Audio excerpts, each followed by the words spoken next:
Hello, Tabor. So it looks like April is going to be another long month of quarantine. But of course, April is the month for Easter as well.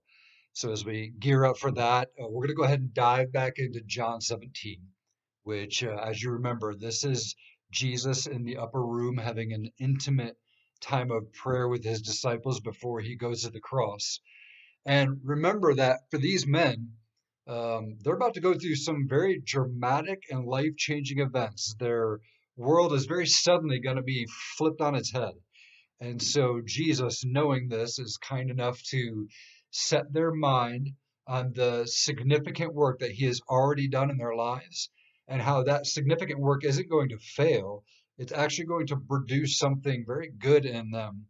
And so in this chapter, one of the things that stands out is that Jesus says he gave them the very words of God, that they have embraced this truth from him, and that that truth is going to have a good work in their life to transform them to be more like him. That's the idea of sanctification. And so let's stop and think about truth for a minute and how much that impacts people's lives. The difference between knowing it and not knowing it is huge. So, for example, think about what we've been going through with the coronavirus and the information, the truth that we've been trying to gather about it. I've read different sources that say different things about coronavirus and the effects that it has and how many people are dying from it or not. And even reading one source, they've said something different today than they said several days or even several weeks ago. And maybe that's ignorance. Maybe it's because they're simply learning more as they go, which actually highlights how much they don't know or haven't known before.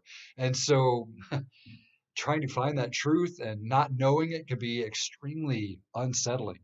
I mean, think about that. When you don't know what's true, it makes us very unsure about ourselves, our lives, and how we're supposed to respond.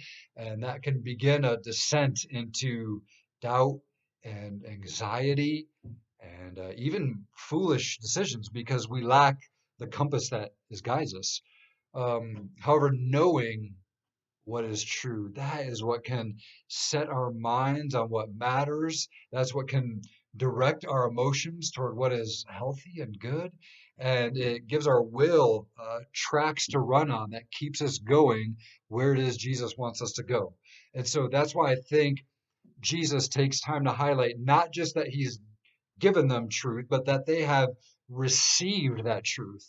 In verses 6 through 8, it talks about how they have kept it, they've understood it, they've embraced this truth about Jesus.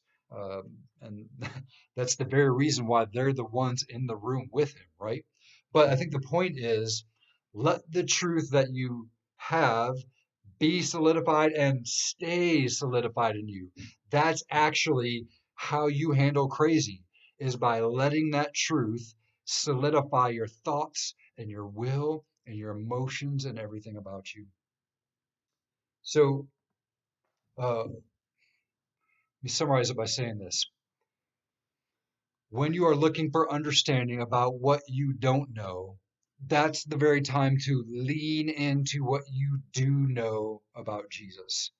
And when you do lean into it, that's when it will produce something lovely in you that Jesus intends, that he calls sanctification.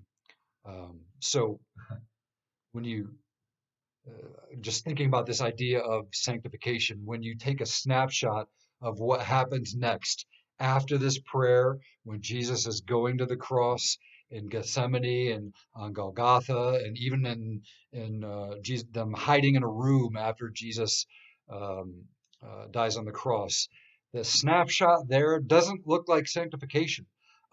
It doesn't look like what Jesus had done succeeds. They look very unsanctified, if you will. But remember, Jesus always has the long view in mind with them and with us.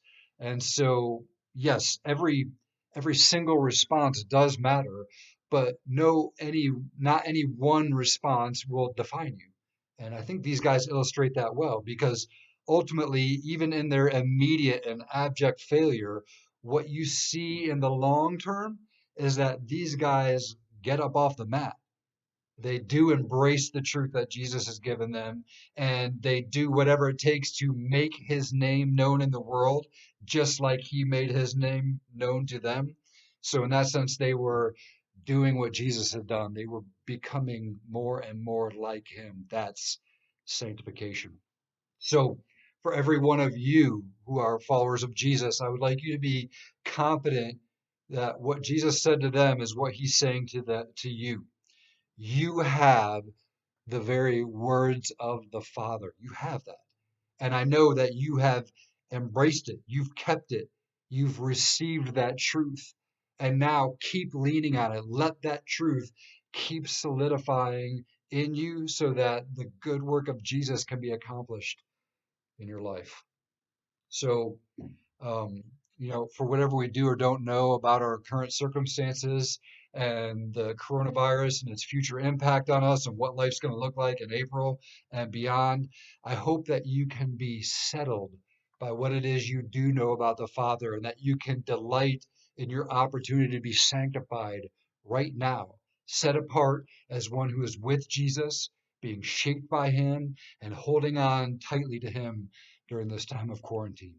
So, my challenge to you, Tabor, is this week find some time to have a family discussion about all that we do know about Heavenly Father, our Heavenly Father, all that we do know about who we are in Jesus, no matter how upside down life may get for us, and how our confidence in those things that we do know will be a light into our feet and a lamp into our path. I just said that wrong. It's a lamp to our feet and a light into our path. But thank you anyway, guys. It's great to talk to you, and we'll see you again on Thursday. Bye.